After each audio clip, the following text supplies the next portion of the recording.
Hello and welcome to this week's Collective Spotlight, where again we are lucky enough to have an independent double feature. This week I have from Mad Cave Studios David Galliano, and then from Vault the writer and the artist for Giga. Two separate people. I don't want to butcher their names, so I'm going to wait until I'm introducing them to say that.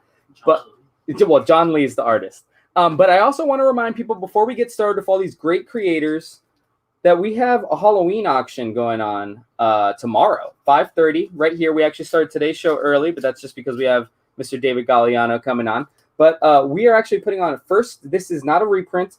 This is the first appearance of Harley Quinn, Batman Adventures 12, and we are putting it on our auction. It will start at $1 tomorrow. So just wanted to make sure I mentioned that. And with no further ado, my first guest of the evening is the writer of this amazing trade paperback, Savage Bastards, by Mad Cave Studios. His name is David Galliano, and that's how you pronounce that. He is a Floridian. He is. How are you doing today, David? I'm doing great. You pronounced it perfectly. You did a good job.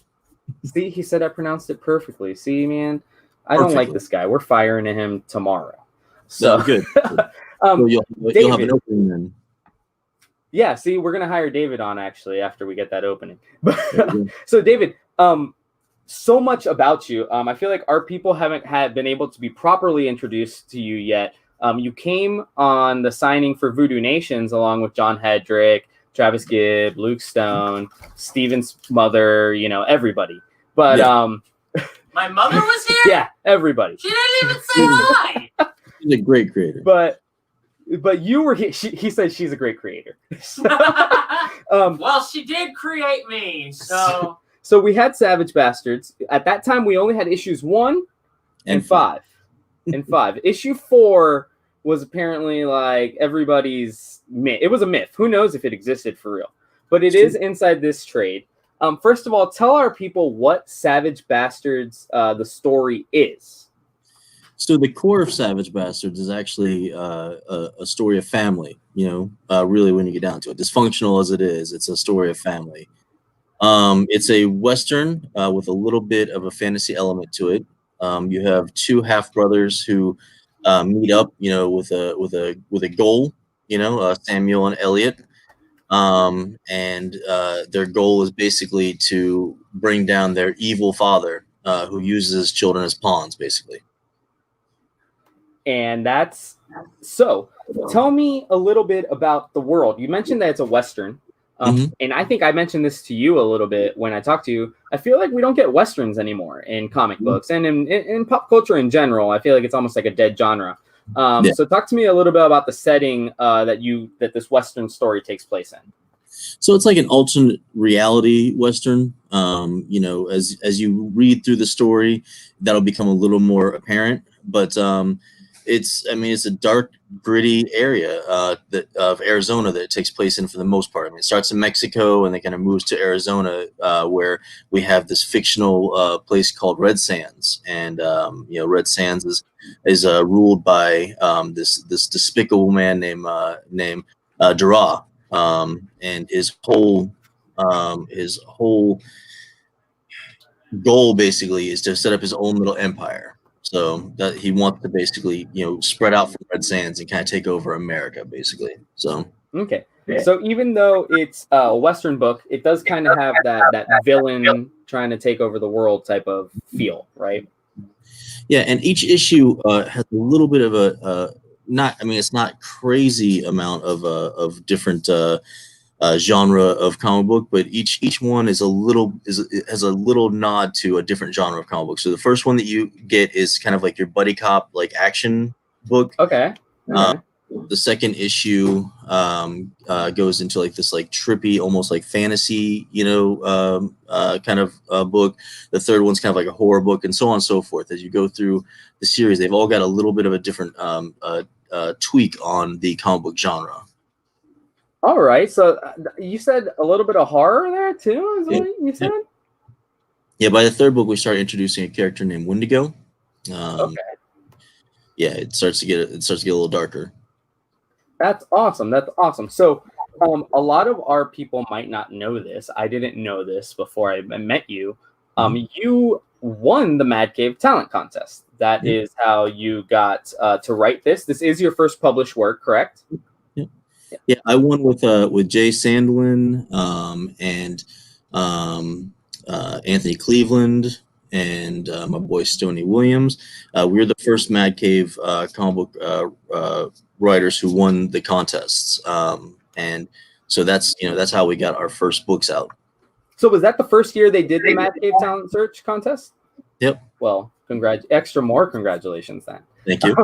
We've been great friends with people. Actually, now we have what I believe is our third, because they just announced, the third round of talent contest winners, and we're decent friends with Mario. Oh my God, I'm going to butcher his last name, but the writer of Kilchella.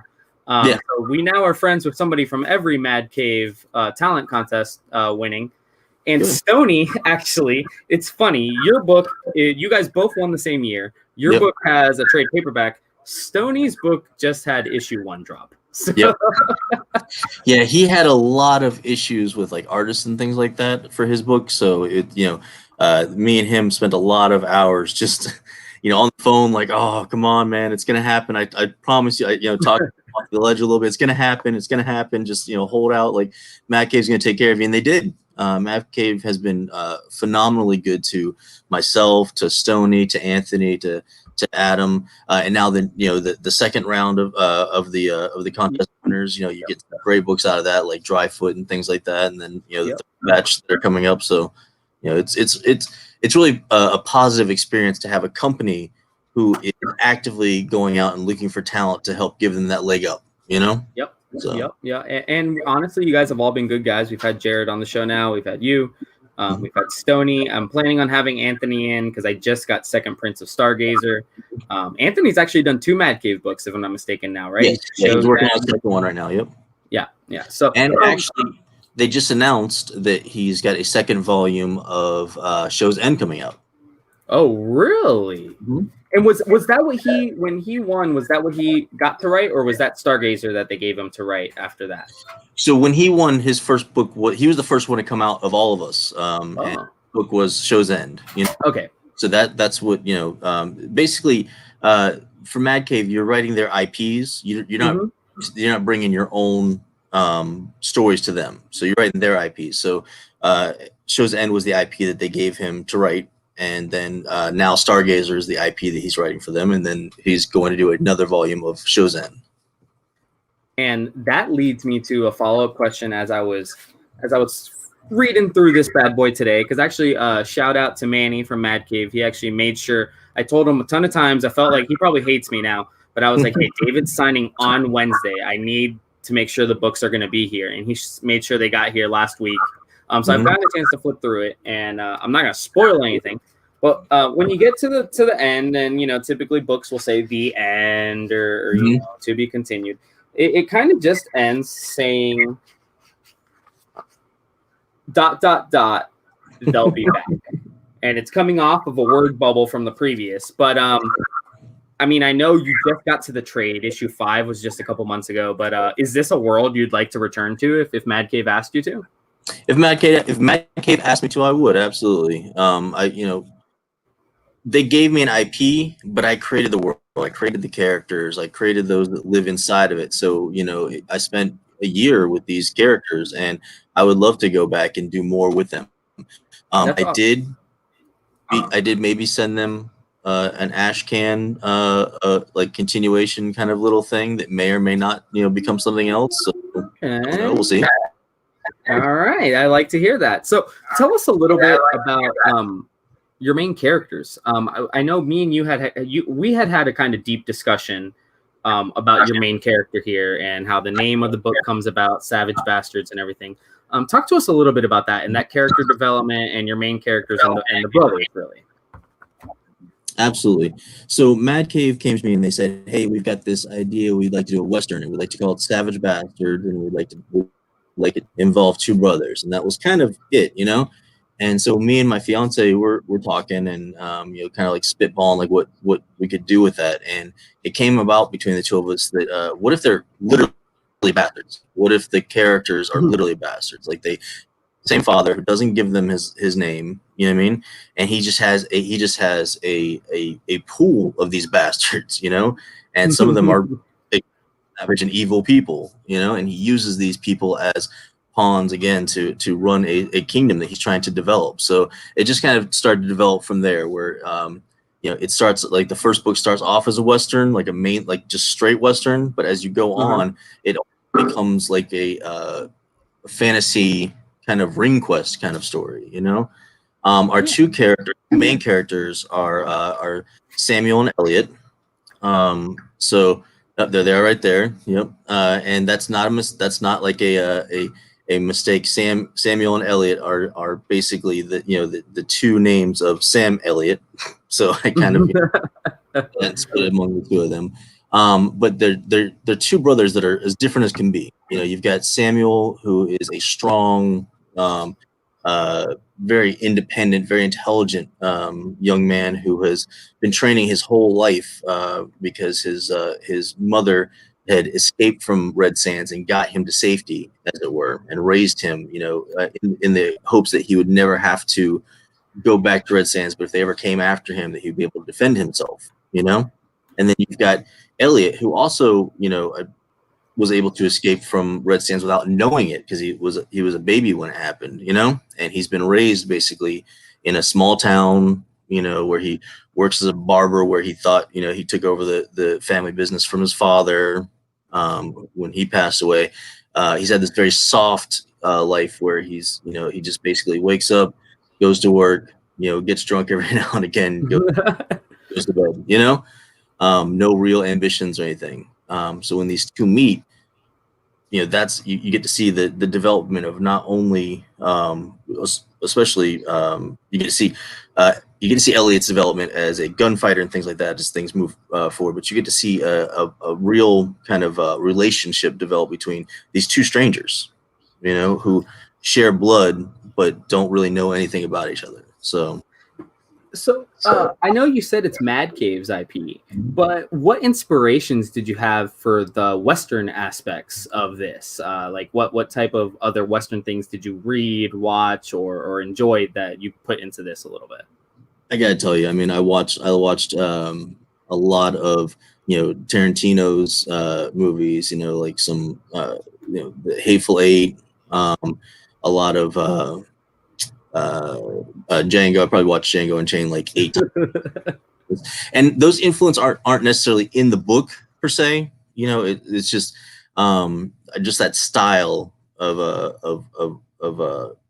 character development is what I was working on.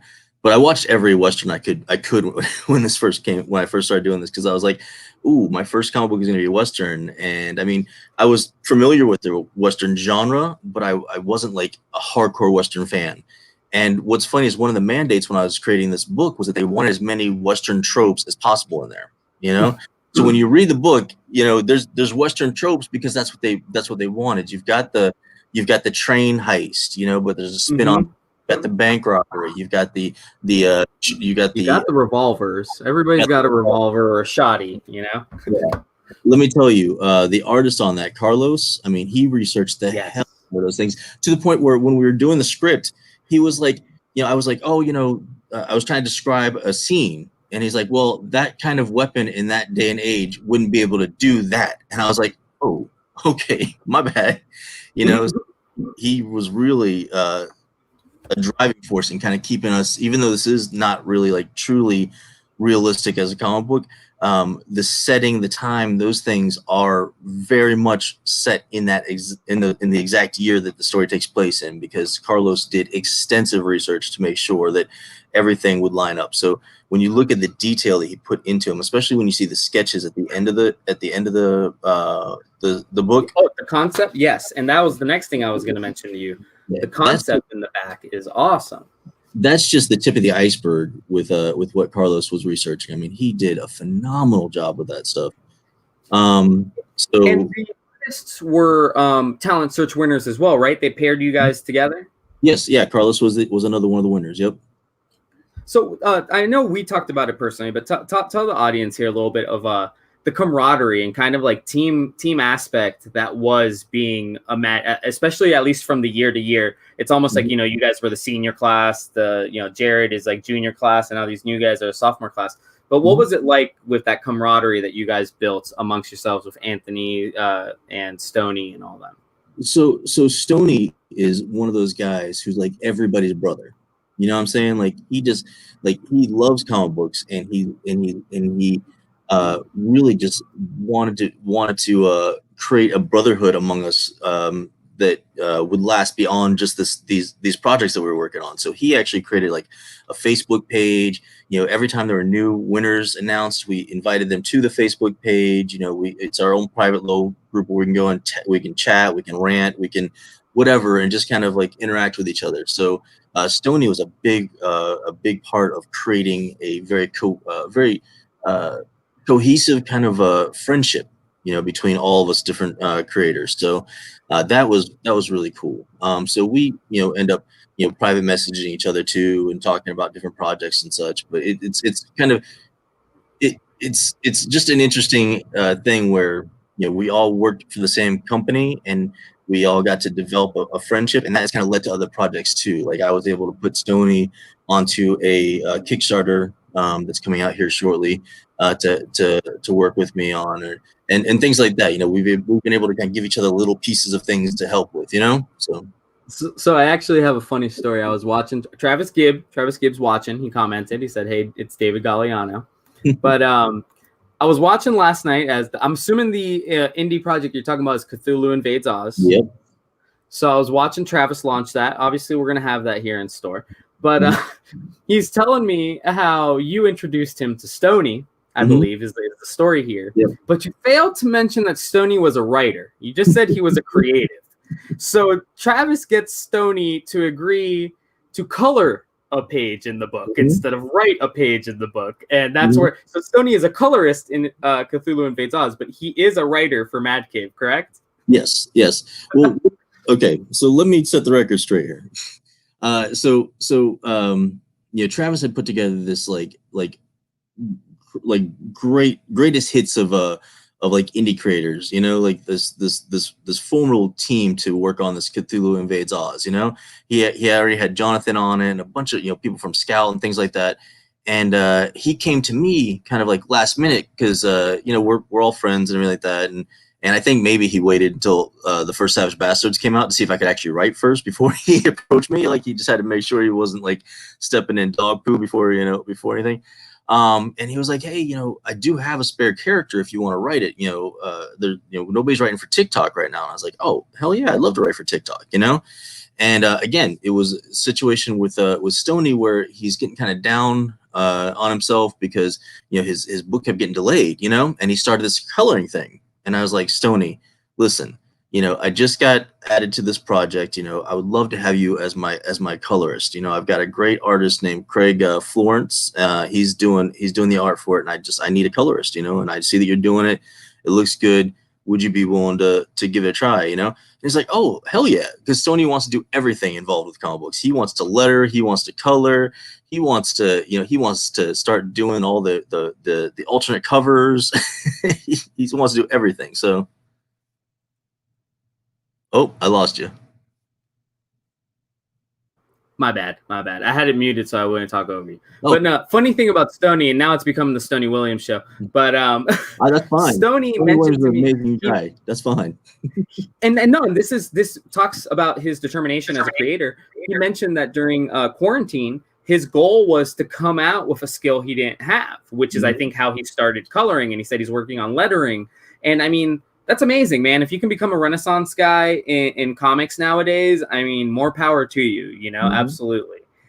So we got about 9 minutes to go. You are actually going to be here in store tomorrow, physically in person as a real person. Run my hand through your hair. It's going to be fantastic. Yeah. Be careful. Steven might try to give you kisses. I know you're not Jonathan Hedrick, but. Yeah, I mean, we're the same guy. So what we're going to be doing, just so I can remind our viewers at home, from I want to say it's 4 to 8. David's going to be here. 4 to 8. David's going to be here in the store signing. He's going to be signing the Trade of Savage Bastards, which we have here.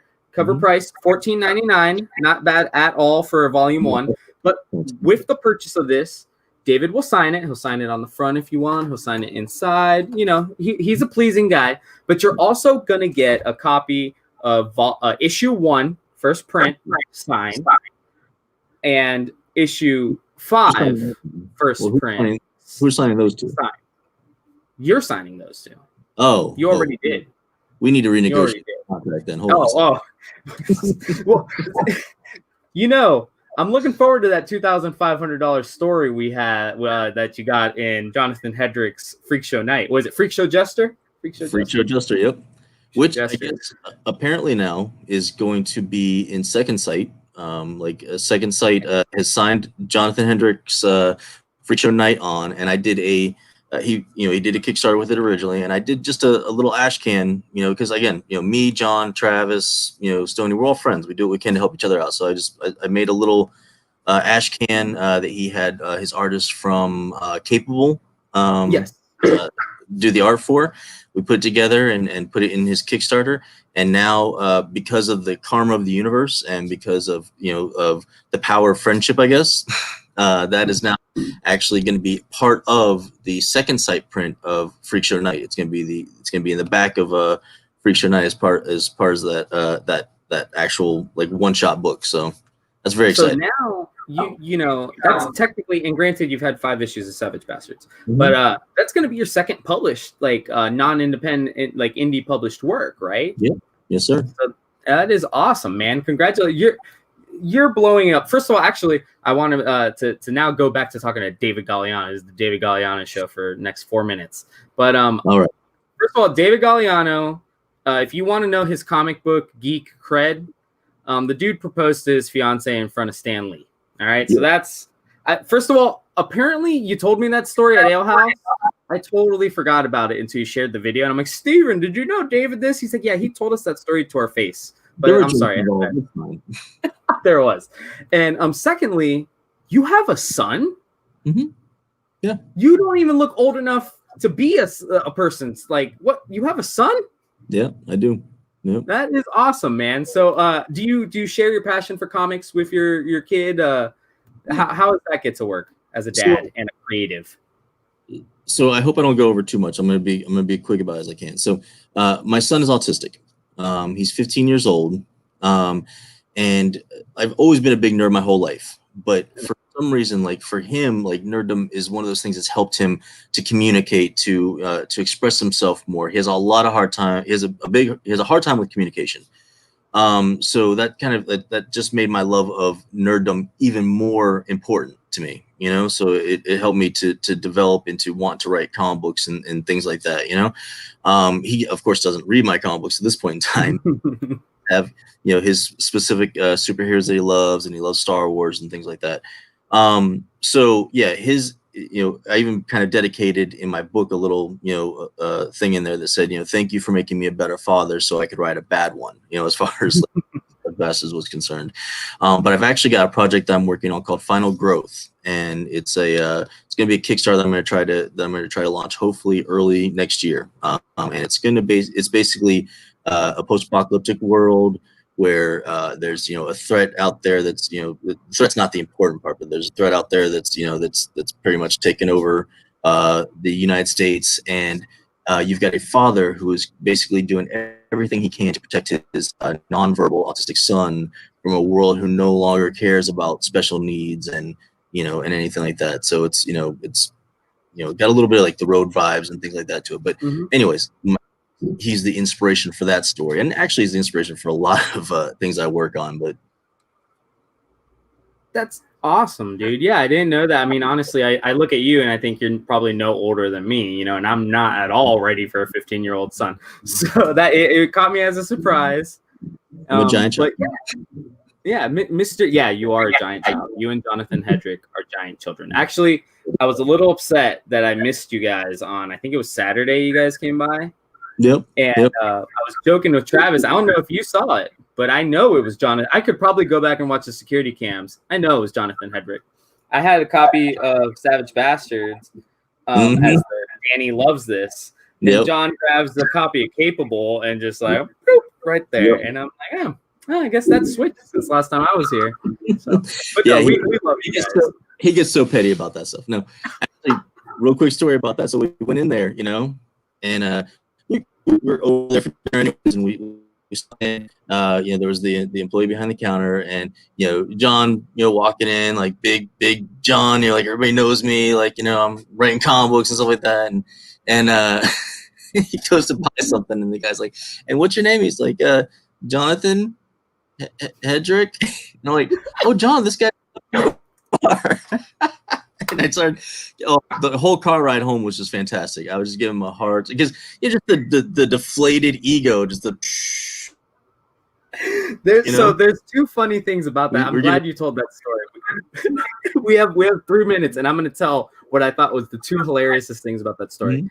Mm-hmm. One, I really was shaking in my boots for a second because I thought the story was going to kind of go the route of a story that I'm not going to say any names, but a story that you told me about a shop that you went to and they didn't know who you were. So I was worried for a second that was what was going to happen. And then secondly, I find that extra hilarious. We love John. I think we don't have to explain our love for John here. But I think it's secondly hilarious because we literally have been calling John the next Donnie Cates here for 2 or 3 weeks, to the point that Donnie Cates retweeted his book and wanted to read it and said, "Oh, it's about time." So I thought that's so funny that he's literally, that tweet itself has like 100 and something likes or whatever. And he walks into the store, and unfortunately the guy working at that time didn't recognize John, but I think it's hilarious. Like I was, it was one of the situations where we're walking up to the doors and I'm like, I hope that it's somebody that doesn't work very often. I hope that it's somebody that doesn't know who he is. I hope we don't walk in and it's like, it's not like cheers, like, I was hoping that, that it was, and it was perfect. It was absolutely perfect. I was so happy. So about this whole next Donnie Cates thing though. So can you guys start calling me the next Greg Rucka so that, so I get him to, follow me on social media and stuff? Here's the thing, Dave. You got to kind of look like the guy too. Like John kind of looks like Donnie Cates. So like we got to find your doppelganger, and then you're the next. That's you. Dan Didio. No, Dan Slott, right? I think Dan Slott's got a beard like you. Could be the next Dan Slott. Yeah. Maybe Chip Zdarsky. We'll figure it out. We're gonna go look at the best beards in the comic game, and we'll figure it out. I'll take that Dan Slott action. Actually. But yeah, so David, you will be in store signing Savage Bastards. Let everybody know where they can find you on Twitter and things like that. So on Twitter, on most of my social media, it's David G Writes Comics or David G Writes. You can find me on Instagram, Facebook. I'm going to start a kick here soon. I'm going to start doing TikToks, where I'm dancing to the beat and stuff. Pretty much every social media outlet you can find me on, so look me up on there. Message me, interact. I love talking with people about comic books, so I'm down. Awesome, Dave. We cannot wait to have you in here tomorrow and share all the nerddom that we can share. We've got, I think, a little under 20 copies, so it is first come, first serve. Any that are unsold, we will be able to ship out if anybody wants a copy shipped to them and they're not local, and it'll come signed and everything. But we will see you tomorrow at 4 o'clock, David. Thank you so much for joining us, man. Hey, thanks for having me on. I love talking with you guys. Absolutely. You take it easy, brother. Mm-hmm. So that was our good friend, Mr. David Galliano from Mad Cave Studios. He will actually be in the store tomorrow. And with that, I am ready for my very next set of guests. It is a 2-pack here. We have writer and artist. I always love when I can get writer and artist. I'm not going to try to say Alex's last name because I know I'm going to say it wrong. But we have the creators of Giga here. And John Lee is the artist. And that is him. And then here's Alex, who like I said, was not going to try to mispronounce his last name because I have more respect for you than that. But Appreciate it. How do I say it? How would I say it, Alex? It's just Paknadel, right? It's it's Slavic, so like it's exactly how it looks. You know what I mean? Like it doesn't hold any secrets. Yeah, because I was. Or does it? Exactly. Or does it? That was my worry. First of all, I'm notoriously known around the shop for like having the worst pronunciation of people's names. So I absolutely love when I get a guy like John Lee on. I'm not gonna mess that up too badly. Oh damn, it's Lay. It's a terrible time to tell you. There was one reviewer though. There was a British reviewer who did like a review of like a Marvel book I did back in the summer, like an Empire tie-in. And like it was he called me Alan Pokemon. And it was like that, like it wasn't like a great review or anything, but it was so badass. I was like I think I want to be called that. I was gonna say that's a good pen name, you know. I mean, badass, it was like, not even close to what your real name is, but it was pretty. Oh good. no, it's the right number of consonants. Yeah, it's all there, man. Like we might sell more copies if your name was Pokemon. So, speaking of copies, the book is Giga. It is a book that we, the people at Vault, actually put it on our radar a little bit before the FOC. They sent us advanced reader copy or the PDF, and immediately, I don't mean to toot both of your guys' horns, but immediately we were drawn to it, both with the art and the concept and everything. So, go ahead and tell our viewers what exactly Giga is. You want me to handle this, bro? You're the best at it. You're the best at it. I'm just learning. You lazy son of a bitch. Yeah, okay. It's okay. So basically, Giga is set probably thousands of years in the future. Like we haven't kind of nailed it down. I mean, I know, John knows, but and it's set in a world where there's been they're not mechs because they're not piloted. They're these giant autonomous robots that have fought a war for centuries. And one day, inexplicably, nobody knows why, the war just ended. But during this war, they had destroyed absolutely every human habitat. And then one day they just sit down, stop moving. They're completely dormant. They stay dormant for decades. And then eventually, the human race, which is nomadic, starving, cold, does what it does. And instead of, they go back to their old cities just to find these kind of robots, and they move into them. So human cities are now basically sleeping robots. And eventually, after a while, people live in them for long enough, a whole religion springs up around them. People worship them as gods, and they live inside their own gods. And you now have this repressive, like, religious regime called the Order of the Red Relay, who are kind of like half priests, half engineers. And they're like the only ones who are allowed to kind of, repair the Giga, what have you. And so what you have in this society is you have this guy called Evan, who is a brilliant engineer in his own right, but through a mistake in his past, or what appears to be a mistake, he is he's a promising young novice in the Order of the Red Relay, but he's banished, and he's now eking out an existence as a scavenger out in the Badlands, just picking up rusted parts for kind of rations and everything.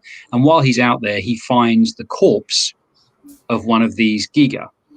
Nobody knows how it got there. Nobody these things are all kind of inhabited, so there are like thousands of human bodies inside as well.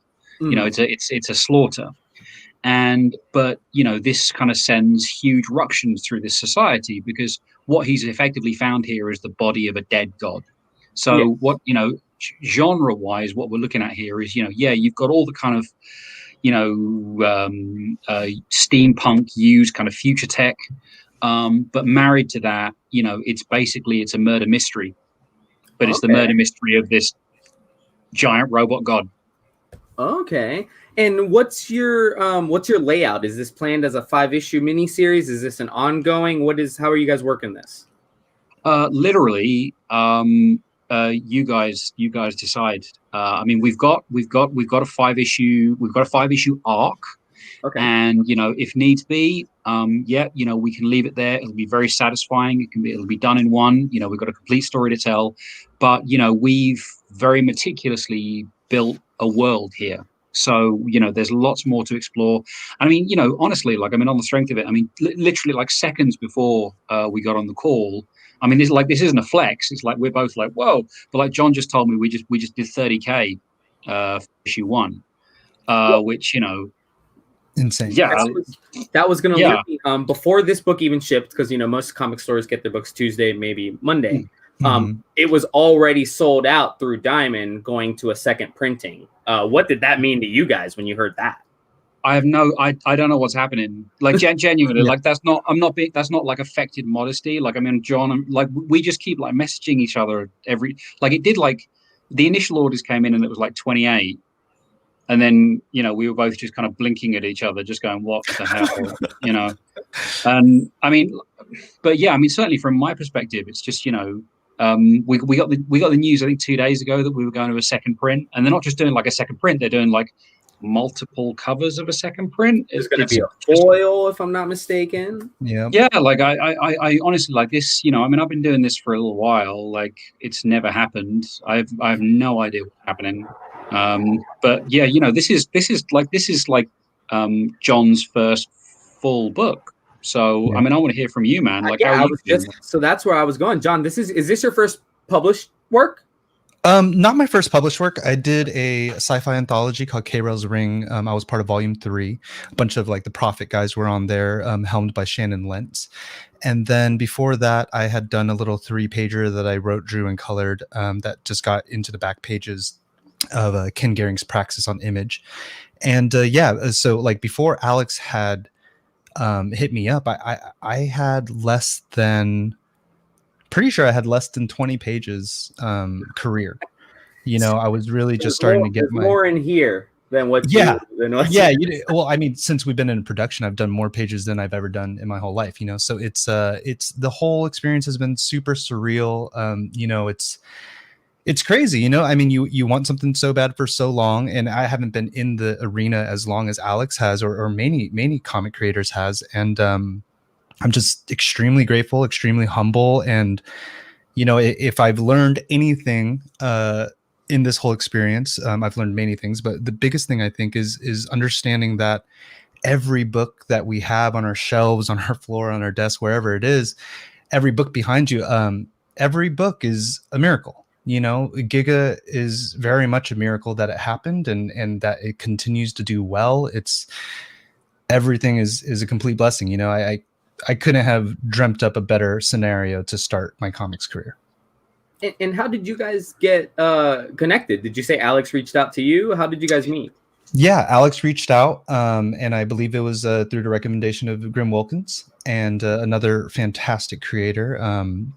He reached out with a great email and a pitch, and I remember reading that script.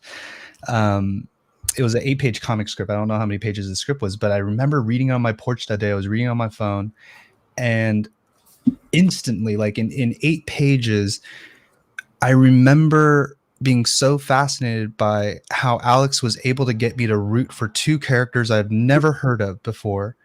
I don't know their context, their world, their upbringing, nothing, but I was rooting for them by the time I read the last lines of the last page, and it was insane. And like, working with Alex is just, the other thing, I mean, what other comic artist gets to do their first book with Alex? You know what I mean? Like, Alex is one of the sharpest, dangerous minds of sci-fi, and what he's proving to be not just sci-fi. He's got Red Fork coming out through TKO soon, which is a horror book, and it's just his vision it's one of the most brilliant things I've ever seen. And to be able to work with somebody like that, of that caliber, I'm living a dream, 100%. I was just going to say, I think it's a cool pairing because it's like the gritty veteran and the, wide-eyed newcomer, You're gonna bring out the boyish giggle when you say Alex has written some stuff, and like you said, John, there's more. I'm still in my 30s, dude. Like, I've earned this. Like, this is years of hard living. John has like 20 pages under his belt, right? I'm a father. Like, hey man, comics is a young man's getting. No, I'm just kidding. Oh my god! But no, I mean, Alex he's been in the business and stuff, and you're you said, you're brand new to it. So I think that's an awesome pairing, and just hearing you guys talk about it. First of all, both of you guys are passionate, but it's cool because you guys you are very both of you are excited about it, but the level of excitement from you and the level of excitement from Alex are different on different sides of the spectrum, and I think this is really cool. To stick with the art and keep talking to John for a second. Sure. I want to talk about this cover. I'm guessing that was this year. Did you get to do a cover for that anthology book? Is this your first cover that you've gotten to do? My first cover. Yeah. This is your first cover. Yep. So I love the cover. Thank you. Talk to me about this concept and how you a lot of people are worried to leave blank space. Even big time artists don't love leaving that skyline. You worked very well with the space. Talk to me a little bit about the process of doing this A cover right here. Yeah, I don't want to act like I knew it was going to have the effect that it does. But there was plenty of things to worry about, right? Is the main character too small? And is Laurel even the main character? You know what I mean? To not have Evan on the cover was a big thing. So yeah, a bunch of things. It was a complete leap of faith, I think, to go with that composition. And Tim Daniel, our designer at Vault, he also had a lot to do with it, as well as Roche. Roche is this backbone to this team that gives what we do, what me and Alex do, so much life. So. Yeah, I think most of my things that I draw depict a certain kind of loneliness and a certain kind of vastness. And, Giga, it doesn't take long flipping through Giga or reading the synopsis of Giga to understand that this mech book isn't like most of the things in the genre of mech. And I wanted something to really captivate, to stand out, of course, on the shelves. And I just wanted something that would really feel a little bit like there is hope, but that's what I love about these clouds that Roche added at the bottom. It's just this looming storm that is about to come. And I think that perfectly, even though it's just, maybe an eighth of the whole image, it sets this tone that we're about to bring everybody into, you know what I mean? Because things are, we're joining a story at the brink of change, a brink of revolution. So it's somehow everything kind of fell into place, and it's exactly the first cover I would want for the series and stuff. But yeah, as far as knowing it while I was drafting it, I didn't know. I am very humbled and surprised and glad that we all believed in that cover composition and we went forward with it. So yeah, it's great. But it was a leap of faith for sure. That is awesome, because yeah, ever since the very first solicit, that's the cover I'd seen. That's the cover they're going with the second print foil. I mean, There's a lot of people loving it. People are loving this. I want to mention to Alex, as I opened the very first page, I see you guys had a sensitivity reader, Danny Lore. Talk to me a little bit. Not too many people, like in the general audience of comics, understand what sensitivity reader is, why they're used. Talk to me a little bit about, why you guys need a sensitivity reader and how that works as a creator. All right. Well, Danny, to begin with, right, Danny is a very accomplished writer in their own right. Danny's done a bunch of stuff for DC, done a bunch of stuff with Marvel, predominantly with Vita Ayala. But also did works at Vault regularly, and I can tell you, has a lot of exciting kind of projects coming up. They're definitely one to watch. But they're a very good friend of mine. We've known each other for 4 or 5 years, and they're also very kind of attuned to, because I am clearly like the Mummy, very kind of attuned, very kind of attuned to kind of contemporary debates. Used to work in Forbidden Planet NYC, and accordingly is very kind of, has their finger on the pulse of representation particularly. And I knew early on, my protagonist in this book, is disabled and a person of color, right? So having a black disabled protagonist, I am neither of those things. I might be a protagonist, I guess, in my own life, maybe, I don't know. But I knew from first principles, right, that in very broad strokes, it's you can work with it's not a question of kind of policing these things rigidly, right? It's a question of not necessarily kind of addressing those debates, right? So broad strokes, right? Like I can have a black protagonist. I know I can have a black protagonist, but I don't have permission to narrate black experience. Yeah. That's not my lane. And you know, if I do, then like I have to basically go away for 10 years and like, you know, really kind of, you know, and like we don't have it. And you know, similarly, but you know, because there were kind of two factors to kind of consider. I asked as a favor, really. I mean, it was quite an informal thing originally, but then the interventions that Danny made, although you know nothing changed, nothing manifestly changed the plot. You know what you're seeing, you know, hasn't been bowdlerized, it hasn't been like adulterated. You know, Danny just kind of helped me to kind of clarify the story that I wanted and to kind of shape it in a more kind of responsible way. But you know, and is, you know, has been indispensable. But it's here's the thing, right? Like I think I know that, you know, we're in a very kind of, you know, tumultuous sort of time in history and everything, and hopefully it'll be ending in about a week. We'll see.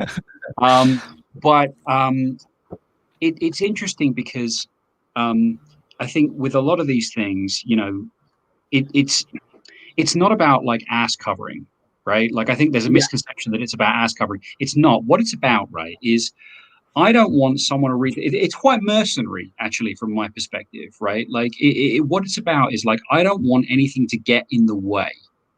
You know what I mean? It's about removing obstacles, right? Like you know, I mean, I know other writers have other perspectives on this, but like I'm definitely, or I like to think that I'm of the school that wants to disappear into the work, right? Like if you can hear my voice in my work, I don't think I'm doing my job.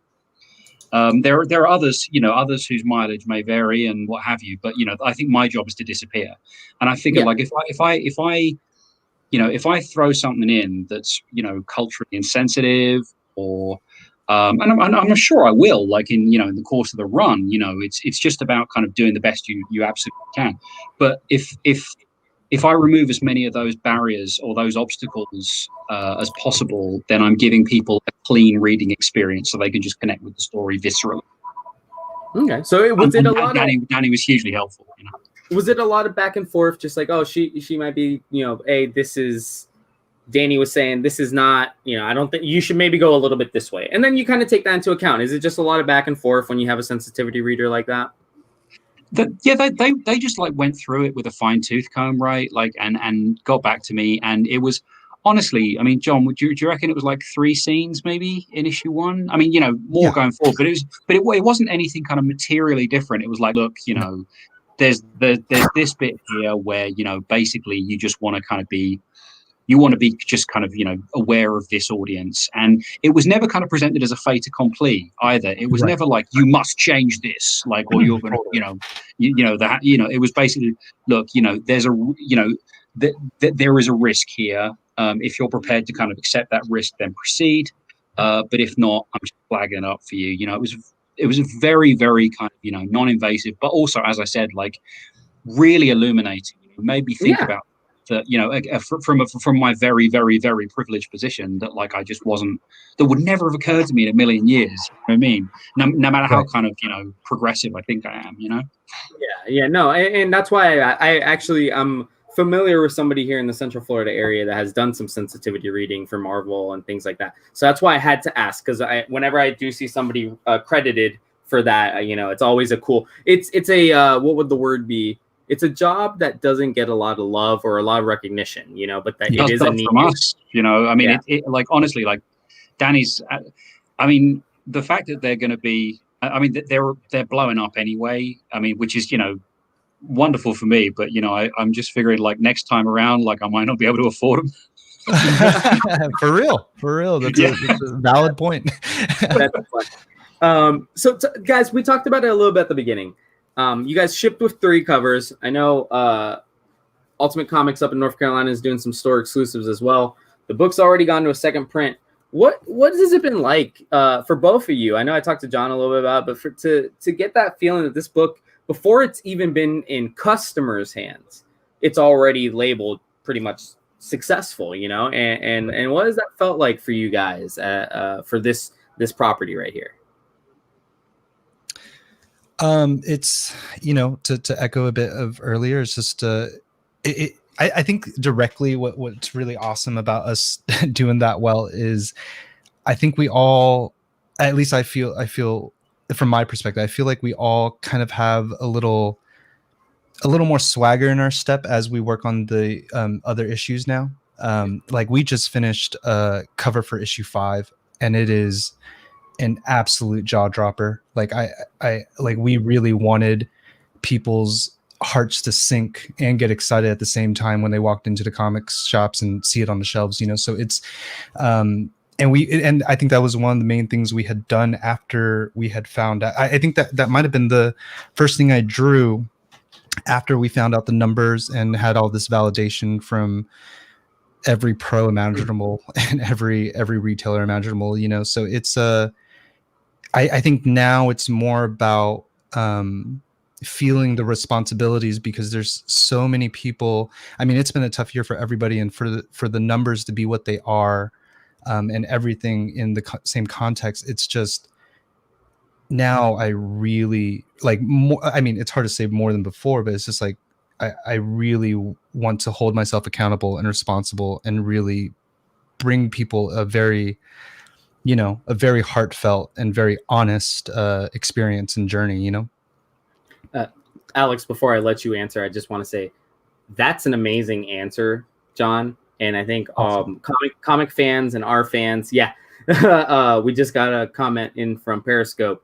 Clap, well deserved, you too. But yeah, I think what you just said, John, that is an awesome. Especially, I know you're kind of early on in this, but customers and readers react to when creators are passionate like that. And I just wanted to acknowledge that type of passion does not go unnoticed. But Alex, you're the writer on this beast. What has it been like to hear about the selling outs and the store exclusives and everything like that? I mean, honestly, it's and by the way, this is I'm not in any way ungrateful. But I should be, like, right now I should be in NYC, like hanging out in a bar, just under the Empire State Building, getting drunk with a load of pros. That's what I should be doing. I'm not. I haven't I saw John. John's actually one of the last sort of other human beings apart from my family that I've seen. It's really weird. Like, I was in LA in early March, and we were hanging out. And then I got off the plane and then we went into lockdown, almost within 2 days. I was in Portland, I was in LA, for some stuff. And then I came back and then we were in lockdown. So the whole thing kind of happened with me kind of in isolation, just in this room. So it's all kind of been happening on screens. It's all been kind of mediated. It's all been very odd. So I haven't really had the kind of coming out party that I would have had otherwise. Right. And in the interim, I've had Marvel work out. My first Marvel work came out in summer, which was really strange. But I've just been really is a good way to say that, Alex. You can be excited about it if you want. No, dude. It was a dream come true, and my dad taught me to read with Marvel Treasury Edition. It's insane. Don't get me wrong. I'm absolutely elated. As to why I don't want to kind of interrogate things too much, because I figure if you do kind of dissect things, then they tend to die.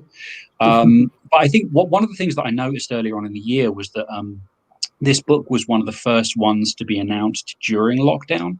And I think it was super weird. We got this kind of tsunami of a response almost immediately. Bleeding Cool were kind of reaching out to us, and a lot of really big kind of outlets reaching out to us just to kind of get some clarification. And I think a lot of it is just kind of don't get me wrong, I'm enormously proud of the work I've done. I think it's a fantastic book. I think it's some of the best work I've ever done. I love everything John's doing. I think Rosh is genius. I mean, the work that Ditty is producing on this is absolutely incredible. But I think maybe a small part of it, is that it is relief. I think, before this was announced, you know, I mean, like I was at Comics Pro in Portland. You know, I was in a room full of, you know, full of retailers from all across North America. You know, and it was like a couple of weeks before the lockdown, and you know, there were kind of plans in motion, and then everything kind of, you know, COVID had kind of happened, and then I think when Giga got announced, and like I remember talking to Adrian at Vault about it, and I said, "Are we going to pull the trigger on this announcement?" And he went, "Yeah, just do it. You know, people are going to like it. People like the fact that there are going to be comics coming out." And we had this announcement, and we were one of the first ones out of the gate, and I think that goodwill. You know, I think people were relieved. And I think there was just this weird sort of, there was this palpable kind of sense of celebration that like, we're coming back, you know? And I think to an extent, we're riding that goodwill, you know? For sure. You're hitting it kind of right on the head, Alex. I mean, I actually started working here right after the lockdown ended. I was let go at a previous employer during the lockdown and landed here at the Collective on my feet. But remember, there was a time where comic stores were allowed to be open, but Diamond wasn't shipping books. And that had a light bulb go off in my head here at the store. Independent books. There's always somebody with an independent book that wants to sell it, wants to put it out. So we actually started the Collective initiative here, which actually started with self-published books only. And that was, you know, people are always selling their self-published books. And I now almost every week find myself telling our customers, it's a heck of a time to be a comic reader. I specify reader because there are a ton of new number ones from independent publishers, and there's something for everybody out there, whether it's a kid's book, whether it's a romance book, whether it's crime, science fiction, horror. There's something for everybody. And I keep telling people, and books like Giga are what do it. It is a great time to love reading comic books. It really is. Yeah, but I mean, I just find it so like it's wild, man. Like how many Image number ones have done like 100K in the last sort of 3 months? Like it's crazy. Like people are there's a real thirst for new content. I use some advisedly. Yep. You know, Department of Truth. I think like crossovers done over 150K like next week, or 2 weeks, and it's already insane. But and that's what gave me the idea. We had a lot of subscribers. Image is the number one that I think everybody goes to just because of their history. But we had a lot of subscribers that says pull any Image number one, and that's again got the wheels turning. Okay, if you want to read an Image number one, you'd probably like an Aftershock or a Vault number one as well, and that's where we've started noticing. They usually do not put it back. It's just Image was the one they knew, and that's what they knew to talk about. But they very much love books like this. We got a couple minutes left. I want to ask you. I didn't get a chance to ask you. What was your inspiration for this book? Like you said, it's not your typical mech book. It's a little in a couple different places. So what was your inspiration for for Giga? I mean, John's going to have a different answer for that because, you know, we had sort of extensive discussions beforehand. But I mean, from my part, and this is going to sound super pretentious, but please bear with me. There's a Franco-Belgian graphic novel series called The Obscure Cities by Francois Chuitan and Benoit Peters. And they do these books like they're called like Fever in IDW are reprinting them right now. It's like The Leaning Girl, Bruzel, I think what is it? Ceramis. And what they do is it's like these guys have taken like post-war kind of urbanism, like social housing, that kind of thing. And they've put them in these kind of fantastical kind of sci-fi landscapes. And I just kind of got to thinking about what I would do with, I mean, the thing that I really love to do just as a writer is I love to make fantastical kind of elements and I'd love to take them and kind of background them. Like I just had this like mental image that I remember sort of talking to John about it. First of all, I just said I had this mental image of just a guy, in a chair, going down a road, and he's just walking through this like canyon of dormant robots, and just like how beautiful that would be, and just the stillness of it. Don't get me wrong, like we're all, Neon Genesis, yep, fine, just pump it into my veins. Transformers, pump it into my veins, fine. That we love it, but just how eerie it would be if they were just stopped, if they were just stalled, and that whoever this person is, and I didn't know who that was at the time, but whoever they are, they're not looking because it's just part of their world. They're just plowing on, it's just from that one image that it always got kind of built out. And in terms of the other part of it, kind of conceptually, I mean, I won't give anything away because this all sort of feed into where it's going. But one thing that I keep kind of referring back to is conceptually is the Protestant Reformation. Like there's a whole kind of religious through line that I've put through it that I've really kind of thought out quite well. But yeah, John. Yeah, and about the religious themes of the book, like it's Alex has this way of like personifying things, you know what I mean? Even if it is a black main character in a wheelchair, it's like it's not this, the whole story does not revolve around his wheelchair, and the whole story does not revolve around the Gigas, you know what I mean? It's everything is harmoniously composed, and I think that's what makes it such a powerful story. Inspirationally, I mean, it's we already said it. It's my first book. So like the two books I've had on speed dial is Akira, of course. Okay. And the other one is, sorry, that's going to move the camera a bit, but this is the other one that's been on speed dial. And these are my Bibles. You know what I mean? These are anytime there's something difficult, which in comics, there's always something difficult to draw, right? Comics has a way of being that medium that, although it's a lot of drawing, it kind of, it will quickly show you what you're good at and what you need a lot of work on. And so those were always my gravity while working on this. But I don't know how it is. Like me and Alex, yeah, we've known each other for what, maybe 2-3 years now. And we've built a great relationship, but it's almost as if we had tacos. Yeah, we had tacos, and I think it was either Alex's first taco or first burrito. I forget what it was, but a magical moment in downtown LA. And although we've only known each other from 2 years, there's things that he's throwing in this book that have to deal with all my formative years, from falling in love with graffiti when I was 16, from falling in love with Neon Genesis when I was 8 years old. Like I've said it before. It's so eerie how, like, I don't know if Alex is doing it intentionally or not, but it's like I think a good writer unlocks the artist and instigates their imagination, max effort, right? And somehow a man I've only known for 2 years, I mean, it feels like, he's my mech brother. Like it feels like we've known each other for way longer, but it's so eerie how he's like, every issue I get is just as exciting for me as I hope it is for new readers. You know what I mean? It's I'm able to dig through every virtual memory of mine, and just, every issue is calling for a different moment of my life to bring through. So it's, the inspiration, it's so hard to pinpoint down to something like Neon Genesis or Pacific Rim or whatever, it's all of those, but then it's so much more, you know what I mean? The feeling of being an underdog my whole life, that's Evan, you know what I mean? And the feeling of, that motivating aspect of Evan, where it's like, he doesn't spend too much time feeling sorry for himself.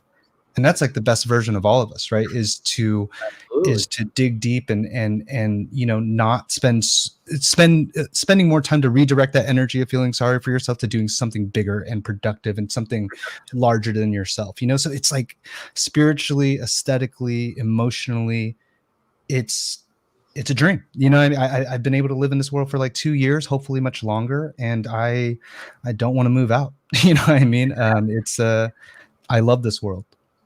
I'm super looking forward to living in this world with you guys. I actually want, as you guys were talking about all these conceptual things, this cover specifically, I believe this is the C cover by Adam Gorham.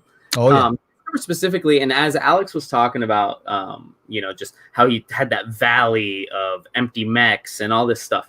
I don't know how familiar either of you may be with it or our audience, but urban exploring is a thing nowadays where people like to explore older abandoned things, both because there's history there and because it's the unknown. And I kind of get an idea of like, oh my gosh, can you imagine being an urban explorer in this universe of Giga? Like you could do backup stories for days that don't even feature any of the characters in this world. So hopefully people go out and buy the book so we can get tons of things. A lot of the visual references that we were kind of, because we did like these kind of like mood boards, to begin with, and sort of visual inspiration. And one of the things that we were kind of trying to articulate what we wanted, because the thing is, we have like sort of downtown robots, and they're kind of very glossy and very well maintained and everything. But we also have, we wanted like a whole kind of stratified kind of class system in this world, where like there's these whole, like we call it like the hard line in this world is the Claymore Collective, and they're like all the artillery mechs. And like if you go north of them, you're in like this, basically like you're in the kind of the rough part of the city. There's going to be sectors, kind of. Exactly. But the stuff that we were passing back and forth was like we were passing back sort of images of like like 1930s tenements, and I was going like, so like I want these robots with like laundry slung between them and stuff, and like like the same sort of graffiti that you'd see on like 1970s New York subway trains. I want to look like that. So but a lot of the stuff that we were also passing around was talk about kind of urban exploring stuff. I mean, I know there's an element of like voyeurism to an extent, but we were passing around like a lot of like Eastern European projects, housing projects, and like some stuff from Detroit. We were kind of passing that around. A lot of that was like inspiration for it as well. So it was making it just sort of look like a lived-in Chernobyl vibes, like a little bit of Chernobyl, like how it's it was lived in, but it's no longer. It's desolate, and that's kind of the vibes I got. Yeah. So, guys, first of all, thank you so much for joining us on the show. It has Alex and John here. First of all, we think the book is going to do phenomenal. Like I said, we were super excited about it. The book is Giga. There's 3 covers plus an incentive cover by David Mack that we have here as well. Tell all of our viewers where they can find you guys. I'll let John start first. Yeah, my socials are all the same. John Lay Studio, at John Lay Studio 1E, and hopefully bringing more comics to you guys in the near future. And Alex, where are you at? I have a really badly overused Twitter that I don't curate well at all, and that's just at Alex Paknadel. So that's ALEX PAKNADEL at Alex Paknadel. Find me there. It should be pure comics. It isn't. It's just whatever's popped into my head. It's whatever I've had for breakfast. It's ridiculous. It has been a lot of comics lately because you're over here just talking about Giga and what was it? Is it Red Fork? Yeah. I got pre-order Red Fork, by the way, guys. Pre-order. Thank you very much. Yeah, like I've done TKO here as well, so we'll get some of those too. Appreciate it. Yeah, that's like a whole Appalachian horror thing. Yeah. Perfect for the spooky time right now. It is. It's Alex being spooky, and it's disturbing. It's amazing. He's had tons of time in quarantine to think of all the spooks that he wants. Oh yeah. Well, thank you so much for joining us, guys. I know you have a busy day. Thankfully, I was able to book you guys before you got too busy. But thank you so much for joining us. The best of luck with the book. I feel like I don't need to wish you guys too much luck because I think it's going to stand well on its own. But like I said, best of luck. We will continue to carry it here at the Collective. We have all of the first print covers. We will have second prints, whether we need them or not. And again, thank you so much, guys. Thank you so much. Thank you so much. Have a good one, everybody.